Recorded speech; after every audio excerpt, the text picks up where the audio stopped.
ભરૂચ જિલ્લામાં મુસળધાર વરસાદ વરસતા શહેરના અનેક વિસ્તારોમાં પાણી ભરાયા હતા।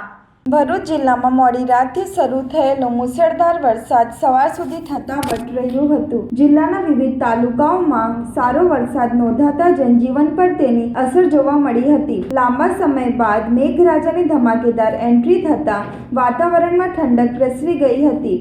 ભરૂચ શહેરની વાત કરીએ તો કસક વિસ્તાર, સ્ટેશન રોડ, સેવાશ્રમ રોડ, 5/4 રસ્તા સહિતના અનેક વિસ્તારોમાં વરસાદી પાણી ભરાઈ જતા વાહન ચાલકોને ભારે હાલાકીનો સામનો કરવો પડ્યો હતો। કેટલાક નીચાણવાળા વિસ્તારોમાં પાણી ભરાવાને કારણે વાહનો બંધ પડી જવાની ઘટનાઓ પણ સામે આવી હતી। જોકે વરસાદી સ્થિતિ વચ્ચે પણ ભરૂચ શહેરમાં શાળા અને કોલેજો રાબેતા મુજબ ચાલુ રહ્યા હતા અને વિદ્યાર્થીઓ નિયમિત રીતે અભ્યાસ માટે પહોંચ્યા હતા। બીજી તરફ જિલ્લાના તમામ તાલુકાઓમાં સારો વરસાદ વરસતા ખેડૂતોમાં ખુશીનો માહોલ જોવા મળી રહ્યું છે।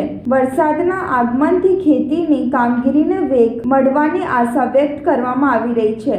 વરસાદને કારણે વાતાવરણમાં પલટો આવતા લોકોને ગરમી અને ઉકળાટમાંથી રાહત મળી હતી।